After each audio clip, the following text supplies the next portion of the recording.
Bonjour à tous, ravi de vous retrouver pour ce Morning Echo du jeudi 30 avril 2020, photo du jour. Eh bien, c'est Donald Trump qui reprend l'initiative malmenée dans les sondages. Il lance Warp Speed, une initiative pour avoir à la fin de l'année 100 millions de doses de vaccins qui seraient agréées par la FDA pour pouvoir contrer le coronavirus. À ce sujet, une des bonnes nouvelles d'hier, il y en a eu plusieurs, on va y revenir.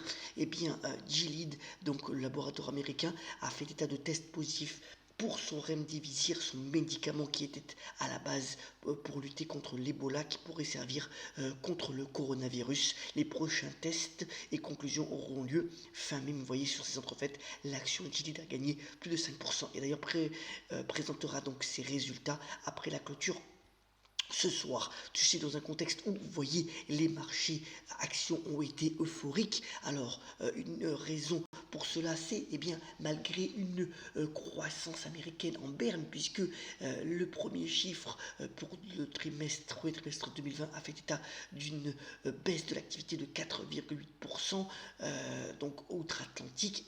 La Fed a dit qu'elle était là pour soutenir l'activité américaine, même si Jérôme Powell prévoit un chômage à deux chiffres dans les prochains mois, une baisse très forte de l'activité et n'est pas très optimiste sur une reprise en V, c'est-à-dire une reprise forte de l'activité. Mais voilà, comme la Banque centrale est là, comme le gouvernement veut encore augmenter les aides, les marchés sont euphoriques, soutenus aussi, on va le revenir, par les bons résultats de la tech américaine. Alors, dans ce contexte aussi, aujourd'hui, on a la réunion de la Banque centrale européenne avec Christine Lagarde qui fera là aussi une conférence de presse. Alors, vous voyez, on a ces deux cartes. D'abord, l'activité qui devrait être en baisse forte pour toute l'Europe, selon les dernières estimations du FMI. En même temps, donc, les aides gouvernementales sont très fortes. Et puis la BCE qui a déjà mis donc 1000 milliards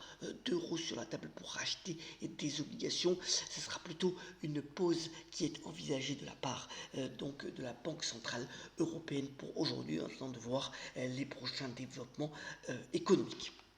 Or, tout c'est dans un contexte, vous voyez, où finalement, le métal jaune, l'or, a connu un mois d'avril assez époustouflant. On est à 1711 dollars l'once ce matin. Ça consolide depuis quelques jours, mais ça reste quand même sur des niveaux assez élevés.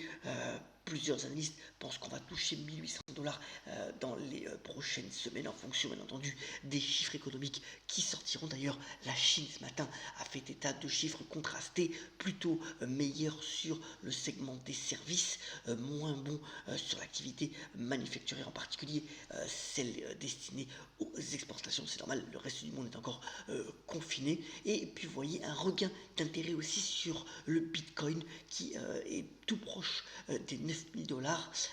Bien entendu, c'est toujours le niveau des 10 000 dollars qui est délicat à dépasser, mais enfin, vous voyez un regain d'intérêt depuis quelques jours donc sur la monnaie virtuelle.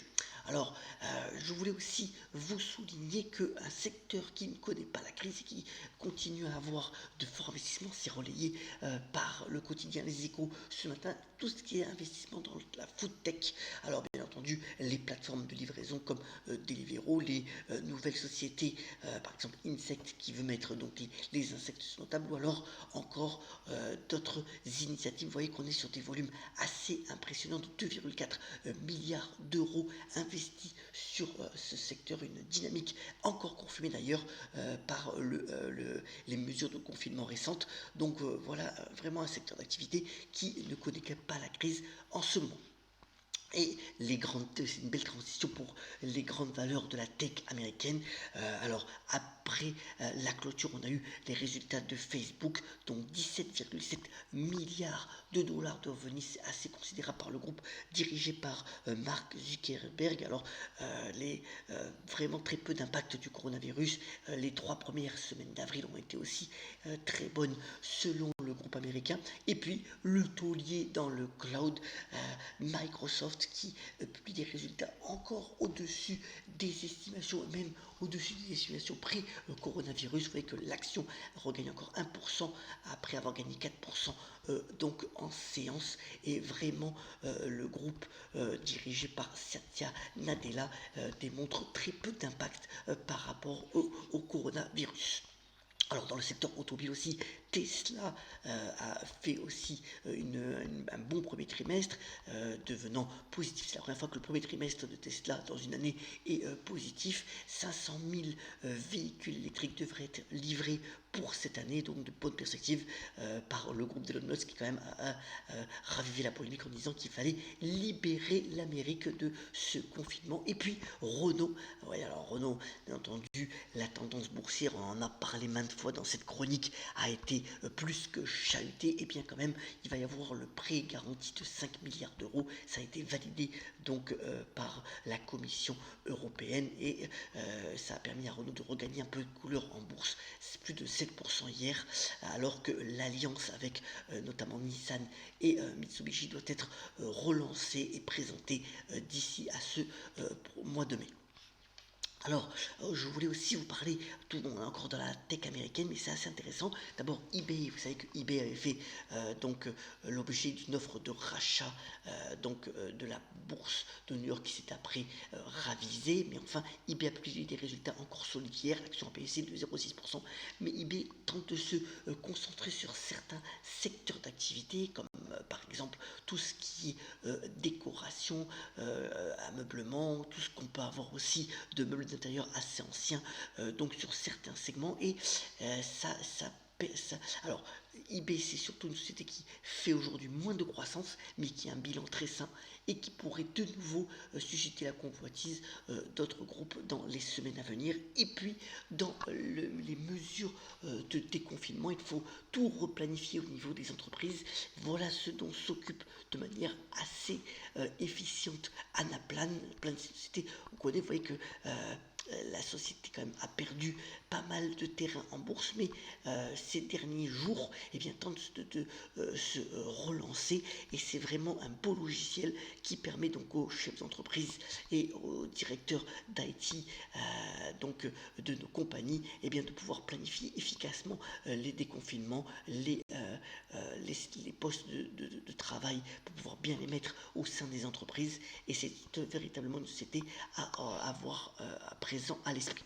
Tout comme bien entendu encore la tech américaine qui publiera ce soir après la clôture. Apple, ça va être assez intéressant de voir comment le groupe a passé cette période. Il avait fait état d'un avertissement sur ses résultats il y a quelques semaines. Vous voyez qu'il a quand même repris pas mal de terrain depuis le point bas du mois de mars. Et puis Amazon, un des grands gagnants de la séquence récente, qui lui aussi publiera ses résultats. On attend un chiffre d'affaires au-dessus des estimations, mais c'est surtout la rentabilité qui sera regardée de près par les analystes, et que l'action quand même a bien progressé ces derniers temps.